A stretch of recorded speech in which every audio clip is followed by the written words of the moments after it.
Hello guys, it's been a while na hindi ko po kayo na-flex sa aking mini garden dito sa aking trabaho. Dahil ay busy tayo lagi guys. Ito na po guys.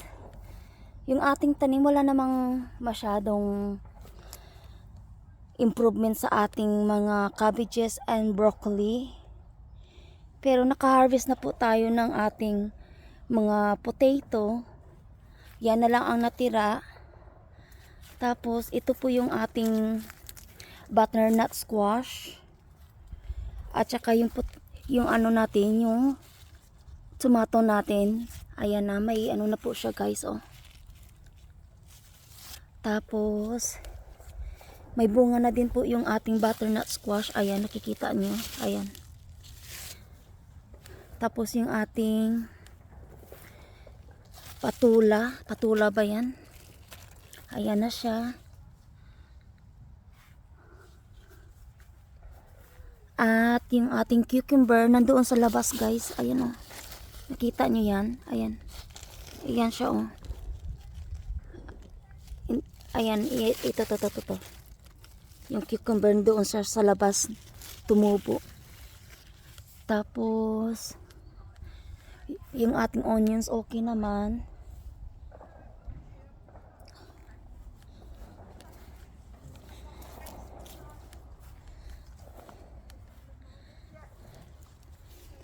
Tapos yung ating French beans, maraming bunga na din.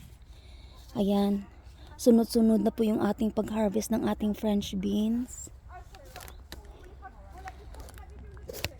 Kasi linggo ngayon, maraming tao dito sa stable. Ayan, may mga French beans pa tayo ready to harvest na yan guys. Ayan oh. Tapos may courgette tayong sobrang laki. Ayan guys, o nakikita nyo guys. Ayan. Ayan siya guys, sobrang laki na guys. Kunin natin yan. Ayan o.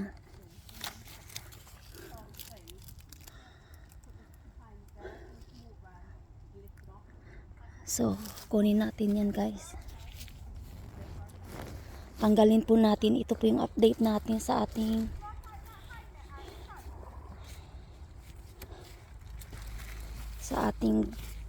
mini garden dito.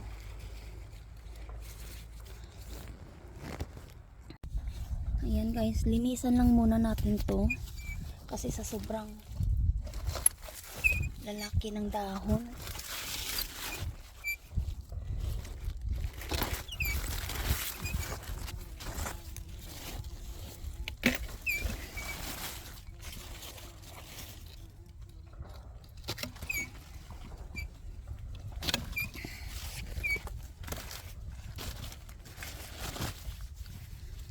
So, ayan guys, yung ating courgette, sobrang ano niya na talaga guys, ang lalaki niya oh. Grabe oh, 1, 2. Kailangan nating i-harvest yan.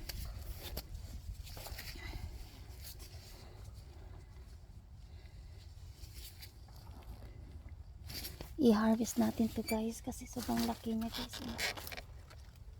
Ito po yung kinuha po yung ano, yung kanyang ano, flowers heads. Ayan po, oh, may proof pa siya guys, oh. Ang laki ng ating courgette na harvest. Ayan na guys. Nakakatuwa lang.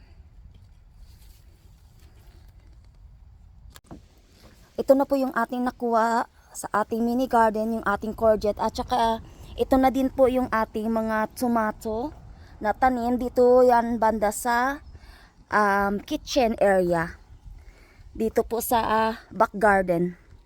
So ito po yung ating tomato. Ayan, may mga bunga na din siya at sa malaking paso po yung nilagay natin. Tapos yung pinutulan ko pong spring onion, tinanim ko dyan guys, tumubo lang siya. So marami tayong tomato dyan, tumubo, bunga, ang taas po ng ating tomato dyan. And then, yung ating flowers na sweet peas flowers. Hindi siya maganda ang tubo, pero may tumubo pong seeds. Ayan, na tomato. Mayroon ding tomato dyan. Tapos yung ating talong, ito po ay nakatambay po to sa conservatory area. Nilipat ko din po guys. Ayan, may mga bunga na din siya. Ito ang kagandahan nito sa isang plant pot na ito. Kasi tatlo po yung kanyang bunga. Ayan guys, oh. May 3 bunga na po siya guys. Ayan. Malalaking aubergine po to guys. Ganito siya kalaki guys. Hindi katulad sa ating talong na maliit lang. Ito guys kasi ano siya malaki at saka a little bit watery. Ayan. Masarap to siyang gawing sa lasagna, aubergine lasagna. Masarap to siya kasi malalaki po siya. Tapos ito din may mga bulaklak din yung aubergine natin dyan. Soon, ito na po yung ma-harvest natin soon, yung ating talong and also yung ating tomato. Tapos dito banda guys, marami din po tayong tomato dito. Ayan. May mga malalaking bunga na din sila guys. Ayan, bunga niya. So, ang ganda lang talaga yung pagkatubo niya kasi healthy. Tapos nilagyan ko din po ng tomato concentrated liquid food. Ayan, ang ganda ng kanyang tubo guys. Ito pa, marami siyang bunga guys ha. Tapos yung ating sweet bell pepper, lumago na din siya. Kaso lang hindi pa siya nagpa-flowering guys. Tapos more tomato dito. Ayan. So yan lang po guys. Yung update natin sa ating tanim dito. Sa kay Alaga.